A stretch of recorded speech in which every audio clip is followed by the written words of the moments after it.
నీకు జగన్మోహన్ రెడ్డి గారి లాగా విలువలు విశ్వసనీయతలు లేవు. జగన్మోహన్ రెడ్డి గారంటే మాట నిలబెట్టుకున్నాడు అనేటువంటిది ఈరోజు ప్రజల్లో ఉంది.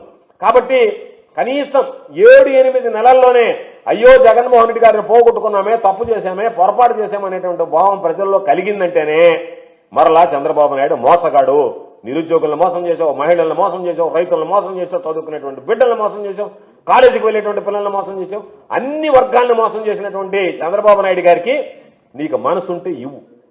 కానీ నీకు మనసు లేక మనసు రాక దాన్ని ఎగ్గొట్టడానికి జగన్మోహన్ రెడ్డి గారి పరిపాలన ఇంకొక పరిపాలన సాకుగా చూపించి ఎగ్గొట్టేటువంటి ప్రయత్నం మాత్రం దయచేసి చేయకుండా, నీకు మనసు వస్తే, నీకు మనసు అనేది ఉంటే, అయ్యో మనం వీళ్ళ దగ్గర ఓట్లు వేసుకున్నామే, వాళ్ళ ద్వారా అధికారంలోకి వచ్చామే, మనం మన సొంత పనులు చక్కబెట్టుకోవడమే కాదే ప్రజలకు సంబంధించి సంక్షేమ పథకాలు అందించాలనేటువంటి యోచన నువ్వు చేస్తే అది దానికి సంబంధించి సంక్షేమ పథకాలు ఇవ్వడానికి ప్రయత్నం చేయి. అంతే తప్ప ఏదో రకరకాల కుంటి సాకులు చెప్పి అరచేతిలో వైకుంఠం చూపి అధికారంలోకి వచ్చినటువంటి నువ్వు ప్రజలను కుంటి సాకులో మరొకటో చెప్పి మోసం చేస్తే మాత్రం నిన్ను ప్రజలు క్షమించరు. కాబట్టి భ్రష్టు పట్టిపోయేటువంటి పరిస్థితి ఏర్పడుతుంది.